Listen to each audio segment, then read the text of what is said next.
Morning all. One of the heavy matches of round 8 was Azerbaijan meeting China, and there was a very interesting game played on board 2 of that match.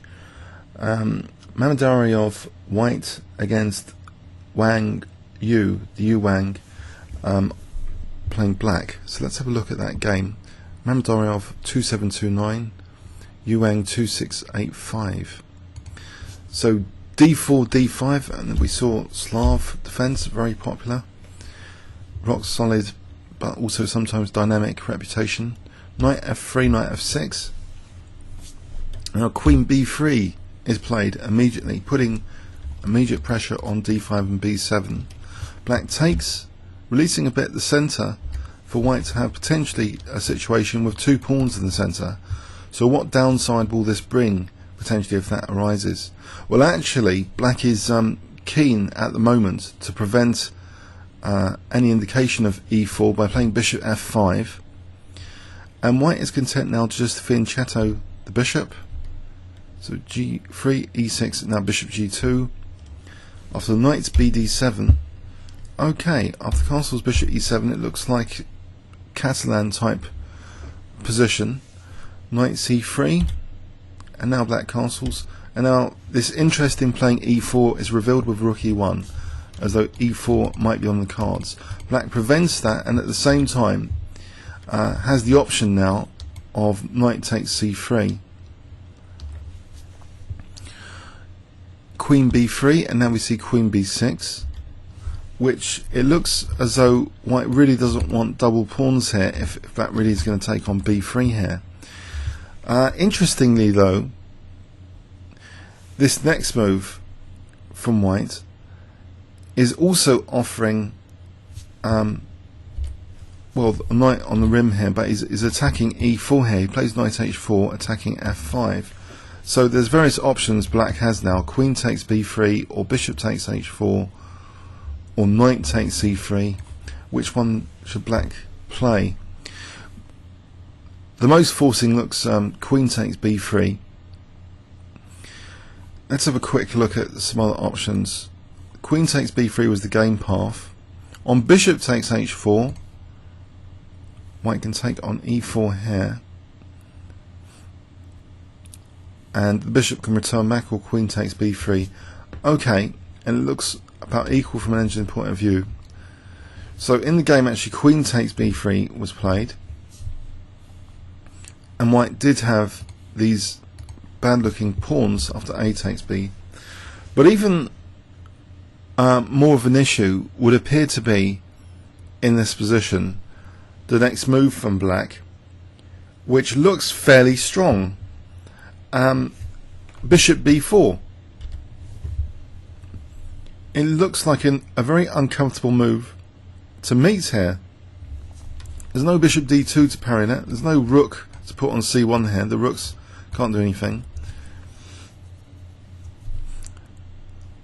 White can just take this initially, but again faced with the same question, and you might think, well, why does white want this position? It's very interesting now how the play continued.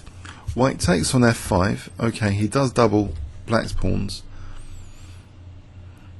and now can you guess the move which Mamedyarov played here if I give you 10 seconds starting from now?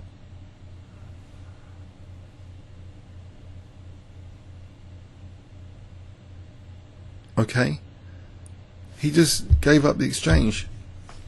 Is it a case of exchange sackitis, or is there some logical basis for this exchange sack? Well, after bishop takes e1, there is a slight weakness of the last move, that the bishop's not covering d6, and that's exactly where the knight heads to now, forking 2 pawns. If he can get 1 pawn back, this exchange sack's not going to look so bad.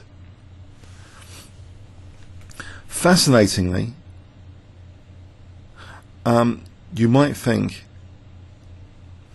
in this position that rook fb8 might be an idea if he wants to preserve his queenside structure. And in this position,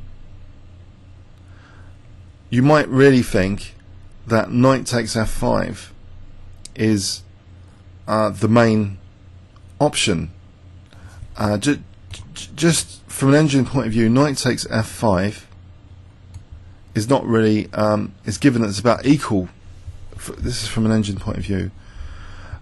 In this position, okay, it's remember it's double pawns here, so it's 3, 4, 5, 6, 7, 3, 4, 5, 6. White is the exchange down for a pawn, and it would seem after rook e8 this isn't such a hot position because black's structure on the queen side's intact. But, and you know, maybe Mamedyarov had this in mind, this is an amazing variation behind the scenes, really. Knight takes b7. Let's have a look at this. Rook takes, bishop takes c6. So not only skewing the two rooks, but also if the rook leaves, there's bishop d7. So let's imagine rook a b8. And in this position, bishop f4 would now threaten bishop takes b8, and if the rook takes, then bishop takes d7. Getting material back with net interest. And here it's difficult to see what black can do. There's also attacking the rook, of course, that's a major point. What can black do to be okay here? For example, bishop b4, just take, and you take here, and white's much better. So let's say knight f6, take on b8, take on e1, and white again is doing well here in this continuation. He's only giving up the front of the double pawns. So here, this would be nice for white as well, this sort of position. So that's a fascinating variation behind the scenes here after knight d6, why rook fb8 might not have been played. In the game, bishop b4 was played instead, and white chooses the b7 pawn, which is undermining c6. Okay, so black protects now c6. So it's a more important pawn perhaps to take on b7 than the f5 one, because the structure and the diagonal, the bishop, is very powerful potentially on this diagonal. Still, exchange sack hiatus or a useful exchange sack? That's the question again. Here, 3, 4, 5, 6, 7, 1, 2, 3, 4, 5, 6. Just making sure, pawn for the exchange, but now threatening to win 2 pawns for the exchange, because that undermining, c6 is really under fire here. Black gives up the dark square bishop, leaving white now with another asset, the 2 bishops against the knight. Okay. In this position, white is threatening at the moment this pawn, and what other threats are there? Black played here rook ab8 just to attack b3. White takes on a7, actually, more important than taking on f5 maybe. The rook on the 7th is more active than on f5, so knight f6 was played here. And again, trying for that c6 pawn. Black now tries for an exchange of rooks. He doesn't want to win b3 for c6. It wouldn't be such a bargain there perhaps. But now white is able to use that measly double pawn in front with rook a4, so if taking, then this a pawn is real. So let's have a quick look at this position. Hold on a sec. So was rook takes b3 really that bad, just to lose it for the c6 pawn? Not so clear from an engine point of view, this position. Not so clear. Maybe about equal.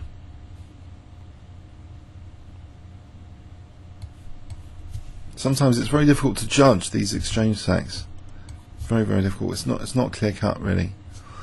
But in the game, okay, it looks as though after rook a8, this is slightly better. This is slightly better for white now than the variation we just seen. After rook takes a4, b takes. This is potentially a useful pawn. Okay, there's the bishop pair. Black strikes out with c5, immediately threatening, it seems, you know, cd and rook c1.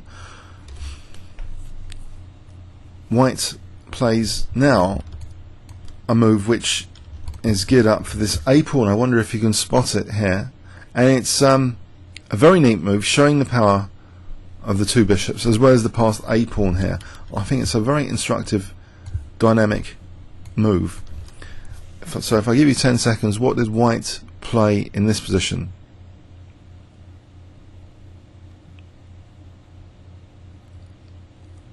Okay.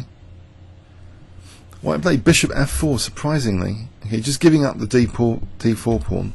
And now another very powerful move based on the a pawn resource. So this was good, cutting across those dark squares. We've got the light squares cut across. Can the two bishops really help this a pawn to be significant in this game? What does white play in this position if I give you 10 seconds?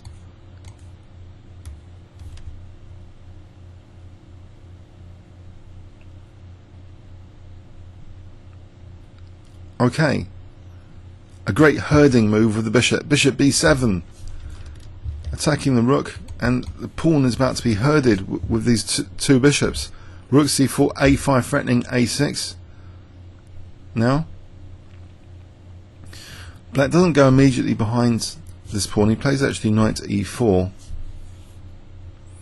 And now after a6 he goes behind the pawn.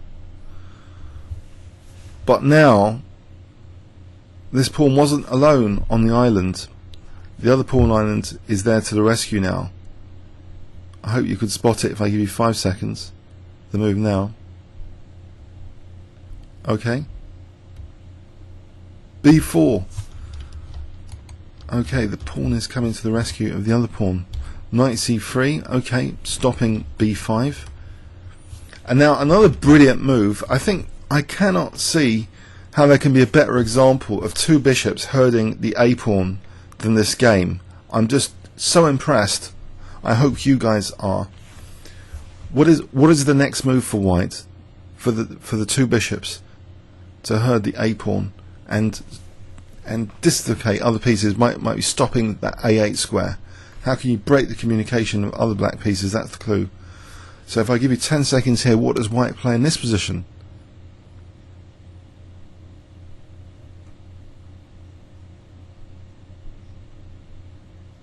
Okay, bishop c7, offering e2, even with check, but the idea is bishop a5 to get that interruption of the a pawn, so the rook's not controlling a8.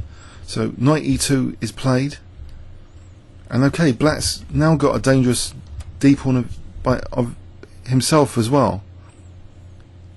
But here, knight c3 was played. We should have a look at d3 really before carrying on the game here, just in case in this position. d3, bishop a5 anyway. If d2 here, a7, and of course we've got a back row issue, so getting an extra valuable tempo here.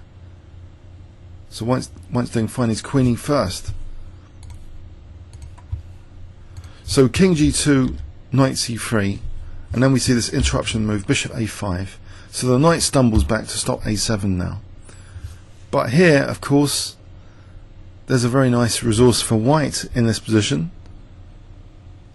Okay. Bishop c6, skewing knight and rook. Now white's left struggling. Very desperate position now. This d pawn isn't enough here. If d3, white could maybe take it and just take on a4, that prevents the queen, for example. So rook takes a5 is played. Bishop takes b5, very surprising. You might think, well, he doesn't want to leave the knight as a blockader. And in this position, if rook takes b5, there's a7. And how would the rook help here? So here, rook a1 was played.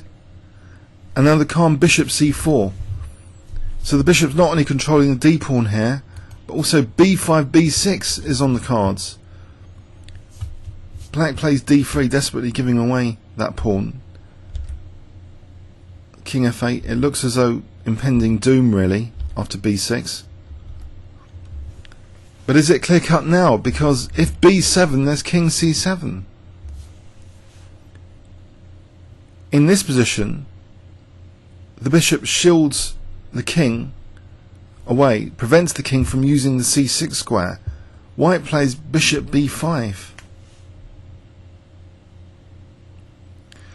And that means that it's not b7 which is going to be played first, it's a7, followed then by b7. So if the rook takes, there will be b8. Bishop b5. Very powerful move. King c5. And now b7. And the king can't do anything here. I think this was an auto-century move. I think black must have resigned here. I mean, it looks hopeless. So king d5 and resigns. I'm not sure this king d5 was played on the board. I just thought this game was amazing for how the queenside pawns were herded by the two bishops. Let's have a look at it again. So a Catalan type position where seemingly powerful move isn't that powerful. This bishop b4.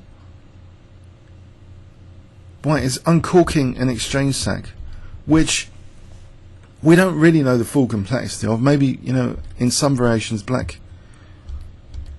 could have been okay. But knight takes b7, he's aiming to get 2 pawns to the exchange. Then here, okay, the scenario of not rook takes b3 here, the knight has to move. This scenario now, where rook a8 was chosen, okay, it seems rook takes b3 was a plausible alternative, well, on brief analysis. If white ever takes on c6 here, black just takes on rook a1, that would be crushing with this pin, so he's got to be wary about this bishop at the moment as well. So rook a4, very important move. And now, brilliant pawn sack, and this brilliant idea, bishop b7, to herd the pawn. And how the bishops work together here as a team, fantastic. The other bishop coming to c7 now, for bishop a5. Giving up this potential pawn for this huge d pawn, but that's not enough for black. White will queen first, so knight b5, bishop c6 now. It's just a fantastic demonstration, and not in this position. B takes a5. This pawn. Let's have a quick look at this.